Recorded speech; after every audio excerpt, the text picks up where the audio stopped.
Hello friends, কেমন আছো সকলে? আশা করি ভালো আছো। আমি মৌমিতা আবার চলে এসেছি একটা নতুন ব্লগ নিয়ে। আজ এই ব্লগে তোমাদের একটা নতুন তবে তার আগে একটু আশপাশটা ঘুরে দেখায়। যদিও আমার ভিডিওতে আগেও তোমরা আমার ব্যালকনির আশেপাশের জায়গাটা সম্পর্কে একটা আইডিয়া পেয়েছো। আজকে গাছগাছালির সাথে দেখাবো পাখি। তো চলো ভিডিওটা শুরু করি। আমাদের হাউজিংয়ে প্রচুর পাখি। এই পেছন দিকে একটা এরকম জল পুকুর মতো আছে, ওখানে মাছরাঙা থাকে, ডাহুক থাকে, আর এত গাছপালা চারিদিকে তো প্রচুর পাখির আনাগোনা।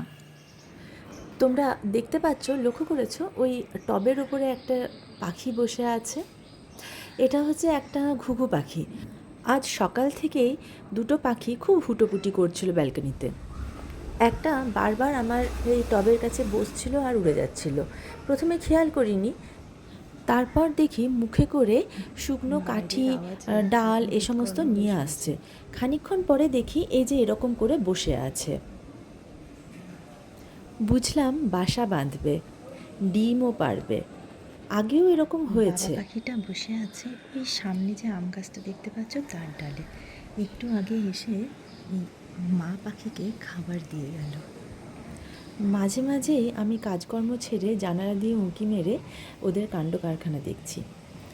আগেও আমার পাতাবাহার গাছে ওরা ডিম পেড়েছিল, কিন্তু জানি না কেন সেই ডিমগুলো ফেলে দিয়ে ভেঙে দিয়ে ওরা বাসা খালি করে উড়ে যায়। আমি ওয়েট করছি যদি আরেকবার বাবা পাখিটাকে দেখা যায় খড়কুটো বা খাবার নিয়ে আসতে। দুটো পাখি কিছুক্ষণের জন্য বাসা ছেড়ে উড়ে গেছে। সেই ফাঁকে আমি ব্যালকনিতে এসে দেখতে পাচ্ছি এই হলুদ রঙের পাখিটা অদ্ভুত আওয়াজ করে ডাকছে। আর দেখি কতগুলো টিয়া পাখি এসেছে। আমি বুঝতে পারছি না তোমরা দেখতে পাচ্ছ কি না, একটু কষ্ট করে দেখতে হবে। গাছের পাতার আড়ালে এই যে নড়ছে, দেখো। আমার এখানে প্রচুর পাখি। এই যে নিচের ডালে আরও একটা টিয়া পাখি, এই যে দেখতে পেয়েছো? ওই দেখো ঘাড় কাত করে দেখছে। আমি টিয়া পাখিটা এখানে নিচের ডালে বসেছিল সেটা দেখতেই এলাম, কিন্তু এখান থেকে তো দেখা যাচ্ছে না। চলো দেখি, যদি ঘুঘু পাখিটা ফিরত না আসে তাহলে ওই ব্যালকনি থেকে টিয়া পাখি দেখা যায় কিনা। যেটা দেখাতে এলাম, এই দেখো কিছুক্ষণ আগেই খুব সুন্দর বাসা করেছে।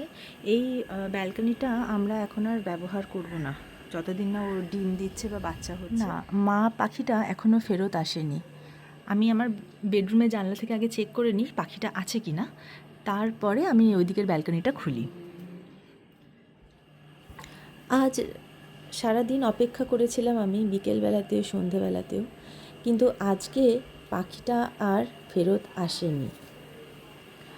তো কালকে কি হলো তোমাদেরকে আমি আবার আপডেট দেব। এখনকার মতো রাখি, বাই।